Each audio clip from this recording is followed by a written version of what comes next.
તો તમે જોઈ શકો છો ફ્રેન્ડ્સ, અત્યારે પાવાગઢની અંદર જે આ માલ સામાન લાવે છે એ ટોલું અત્યારે પંચર પડી ગયું હોય તો 2-3 દિવસથી અહીં જ પડી રહેલું રસ્તા ઉપર બરોબર વચમાં. તો તમે જો આ ચેન કપો છે અને આ ભલે ભાઈ ધીરુ અને પેલો એક આવે છે આ. તો તમે જોઈ શકો છો આવું જ વાતાવરણ પાવાગઢની અંદર જોવા મળે છે. અત્યારે આ ઠીક થઈ જાય એટલે સારું થઈ જાય પછી અહીં રસ્તામાંથી હટાવી દેશે. તો તમારે શું કહેવું અમારે ધીરુભાઈ? હા, તો મારે મિત્રોને તમને હા શું જણાવવું છે? હા બોલો ને. આ નથી બોલવું તો તમે જોઈ શકો છો આ જે માલ સામાન બનાવે છે સિમેન્ટ રેતી કપચી અંદર નાખીને આમ મિક્સ કરે મિક્સર મશીન. તો તમે જોઈ શકો છો આ આપણે પાવાગઢની અંદર જે મોટી વિલીપ આવેલી છે તો એની અંદર લાવેલા છે. ઘણા લોકો એવું કહે છે કે કેવી રીતે લાયા ભાઈ એમ જ કહે છે. તો એમને એટલું જણાવું છે, તમે જોયું નહીં હોય, જોયું હોય તો મિત્રો તમે જોઈ શકો છો માતાજીના અમારા ભક્તો દર્શન કરવા માટે આવી ગયા છે. અત્યારે ખૂબ જ ભીડ તમારી પાછળ જોઈ શકો છો અને આગળ પણ જોઈ શકો છો. અને દર્શન કરવા માટે બધા લોકો જાય છે અને બીજા લોકો ઉતરે છે.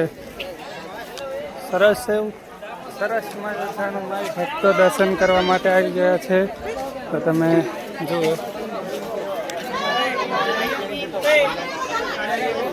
અને આપણે સાહેબ ઊભા રહ્યા છે.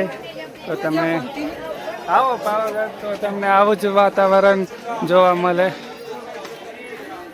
તો આ મારી ભાઈબંધને એવું કહે છે કે નહીં આવવા દેવાનું, જવા દેવાનું. તો સાહેબ આજે માહોલ સરસ છે. હા, તો શું કહેવા માંગશો? આજે બહુ ભીડ છે.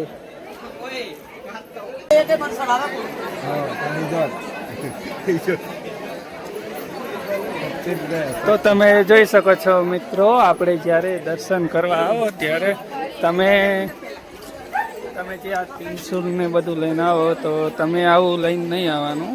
તો તમે જોઈ શકો છો આપણે સામે પ્રવેશ કરવાનો થઈ આગળ આ બધું હથિયાર લઈને નહીં આવવાનું.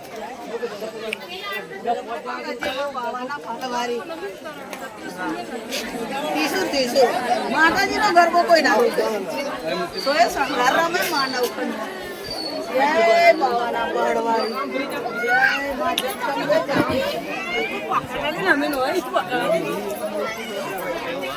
જય તો તમે જોઈ શકો છો કેમ કે આપણે હથિયાર ને બધું એવું કંકુ બંકુ બસ આટલેક સુધી જ લાવવાનું, વધારે આગળ જવાનું નહીં.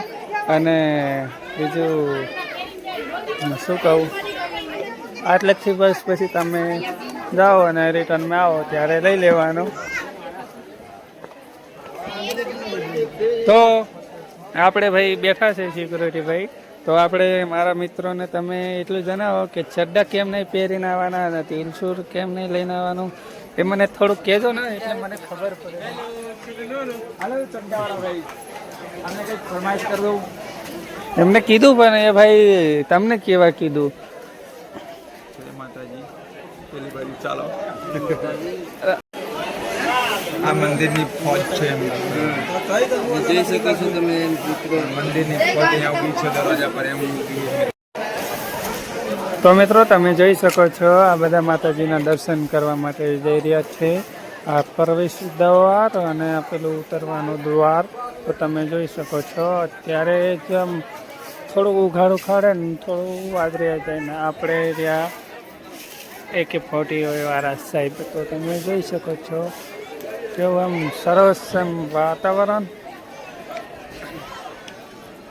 તો તમને શું દેખાડું છું એ જ મને ખબર નથી પડતી. તો મેં એના માટે તમને મેં આવો સુંદર એવું વાતાવરણ વાદળીનું માહોલ તમને દેખાડવા માગું છું.